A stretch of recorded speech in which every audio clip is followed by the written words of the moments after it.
Hello, friends. Myself, Prakash Subramanian, author of Happy Married Life and a relationship coach. Today, I'm here with yet another topic, but after a long time. Yeah? You might be wondering why. Because there are a lot of cases, a lot of couples I coached, and that experience I wanted to share with all of you so that you get something new, new information, new beginning, new possibilities. Sort of my experience of working with thousands of people across the globe, one thing I have observed that the key to a successful relationship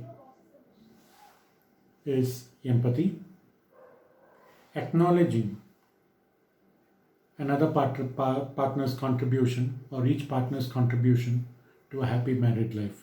This is one of the secrets of happy married life. You'll be shocked and surprised. Today, plenty of couples, everyone in that journey of marriage, everyone wants their talents, their work, their level of preparedness, their preparations, their innovations, whether in the kitchen, the way they appear to their partner, right? The way they dress, their hairstyle, the way they keep the bindi or kumkum, the vibhuti, right? All that, if the partner appreciates, the other partner feels very happy and excited because, yes, my partner had appreciated me. Imagine in that relationship, if there is consistent criticism, you're good for nothing, you're fit for nothing, like everyday mantra, you're good for nothing, you're fit for nothing, you're useless, you're baseless. This is like this, if the mantra keeps on repeating like a tape recorder, what will happen? Today, I'm going to share a couple who are like, every day their mantra was, you're good for nothing, you're fit for nothing, you're useless, you're careless. This is how, the entire day, the everyday mantra was there in their life. They are married for some time. And whenever the wife does something, say it could be a new dish, or the way she dresses, her hairstyle, or the way she does her facial, anything she does, the husband does nothing but criticize. Okay? He is an expert criticizer and yet never acknowledged the contributions of his wife. He is very good at pointing fingers that look, you didn't do this, you didn't do that, you didn't do this, you supposed to do this, you were supposed to do that. Never yet said, look, you have done a fantastic job. Over a period of time, right? Imagine the psyche of the wife. She thinks there is nothing positive in her. So the husband is negative, and he adds his wife to his negative club. What a family. Right? Now, what will happen in this kind of a scenario? What will happen to their children? Because that's very critical, isn't it? And children are today's children are very, very hypersensitive to their environment. Why? Because one, they don't have place to go out and play. Two, like those days, see, I was born with 8 uncles, 2 aunts, my mom being the eldest. So see how small a family I have. Today, there is one child, max 2. So they hardly go out and play.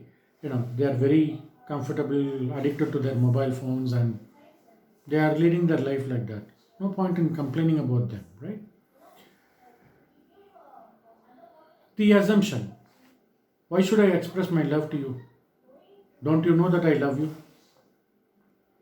Fair enough. That's a very good point. But how do you expect me to understand your mind voice? If the couples can understand each other's mind voice, they become an exemplary couple because they understand each other's mind voice. And love is best shared when it is expressed. No, I love you, but I keep it within you, okay? As if it is a mantra japa, I love my wife, but I keep it within myself. How fair is it? Unless otherwise it is expressed, Unless otherwise you express you express your appreciation for some good things done by your partner or your wife or the husband, right?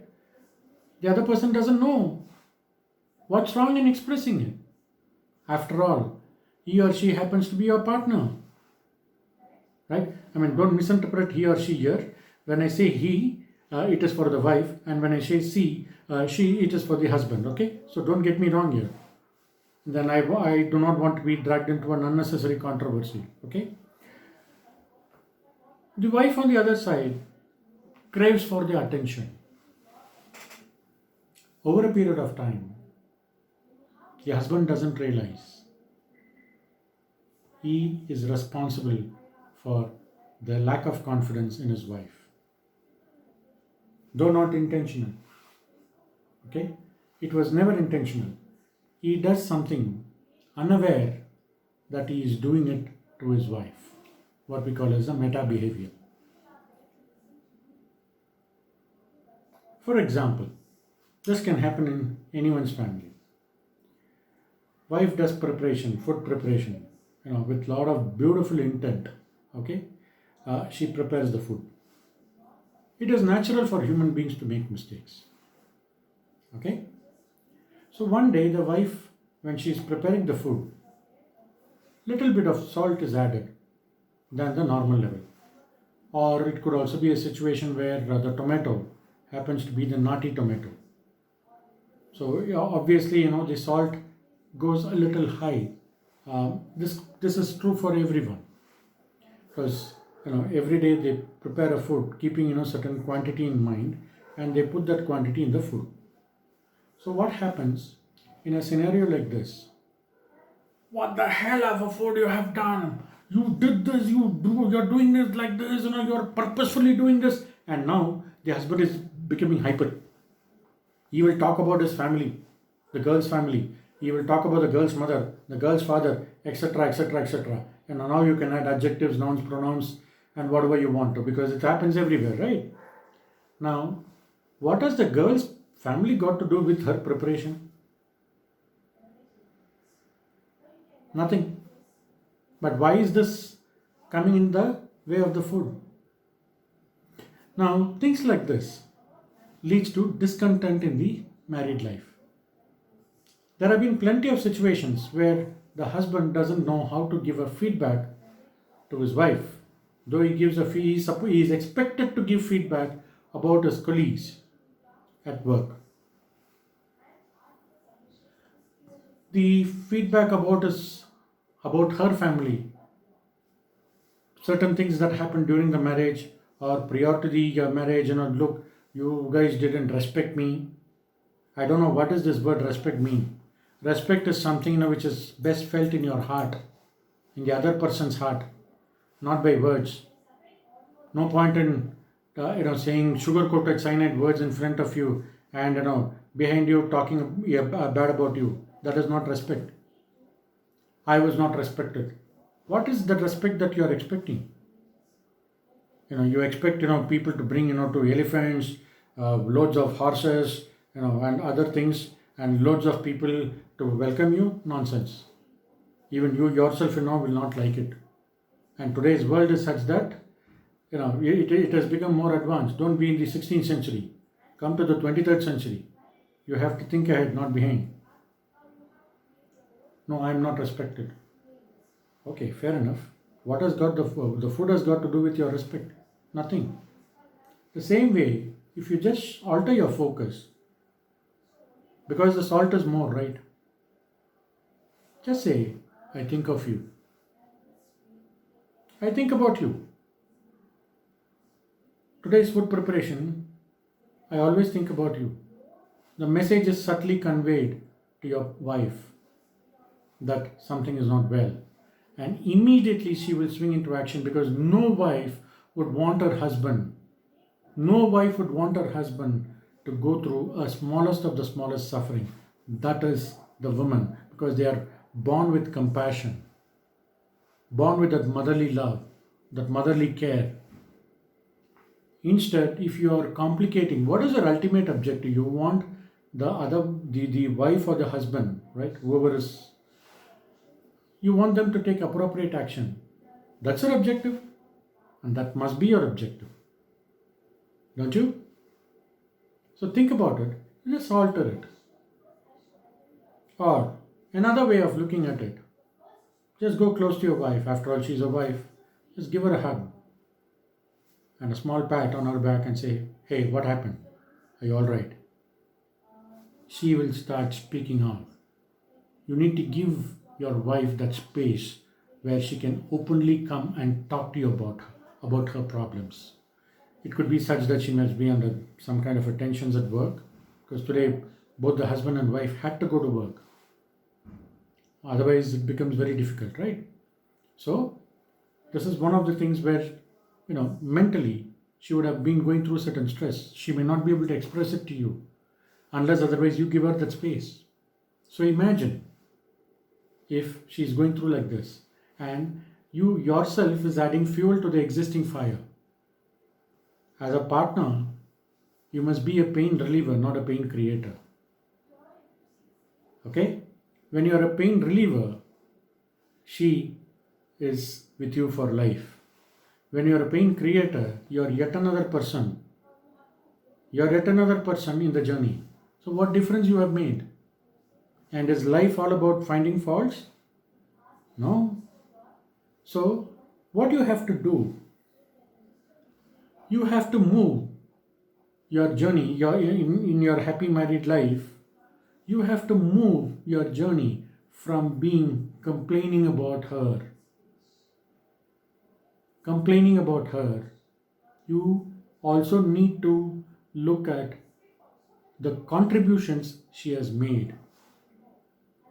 From complaining to contributing. From complaining to complimenting. Do it. You have so much of natural talent. Just share this to your wife. She will be very happy, because everyone wants to be appreciated and spoken good about. Everyone has some good and innate talent in them. As long as you're able to identify and convey that, you are having a happy married life. Now imagine, like in government, when somebody or something goes wrong, they conduct a fact-finding mission. Okay, or this could also be true in corporate world. I'm not very sure, but just for an example, don't take it literally. If you are on a fault-finding mission, look, you are not standing like this. You are supposed to stand like that. You are supposed to sit like this. You are supposed to sit like that. Come on, your life is not about fault-finding mission. It is about appreciation, caring, loving. That is what will lead you to a happy married life. How much of love exists in a relationship? Those were days. Money was definitely a constraint, but still people led a happy married life. How was it possible? It is true in my family, it is true in your family. When they were happy then, you can also be happy now. Best practices. Corporate world, people teach you. Look, you have to find out what is the best practices. Why are you looking out for best practices elsewhere? Look it within your own family. People have led a happy married life by not complaining, but by complimenting each other. So what stops you from complimenting your wife? And I'm asking the wife, what stops you from complimenting your husband? After all, he's a husband. After all, she's a wife. So what stops you from doing that? Nothing. It doesn't cost you anything. Have you ever initiated a conversation where you're complimenting and acknowledging the contributions of your partner? Have you ever done it? In case not, now is the time. Now is the time, because there's no tomorrow. Right? So start complimenting your partner to lead a happy married life. After all, today is the best time. There are many situations where you have gone to your friends and complained, look, my wife doesn't do this, my wife doesn't do that. You see here, my husband doesn't do this here. Okay, yeah, my husband also doesn't do this here. Instead of that, yeah, why don't you say, my husband did this here, my husband did that here? Do it. you will see a whole new world of possibilities coming your way. Instead of complaining, start complimenting. Talk good about your partner to your friends and family. See how much of positivity you are conveying. See the ripple effect. And this creates a positive mindset on both the partners. And what it does, it leads you to a beautiful, happy married life. Because you deserve a happy married life. Wondering how? In case you have a doubt, you have a problem, write to us, talk to us in the comment box, comment so that I can get back to you and help you and share with you even more secrets of how to deal and how to live a happy married life. What are you waiting for? In the comment box, put your comments. Thank you.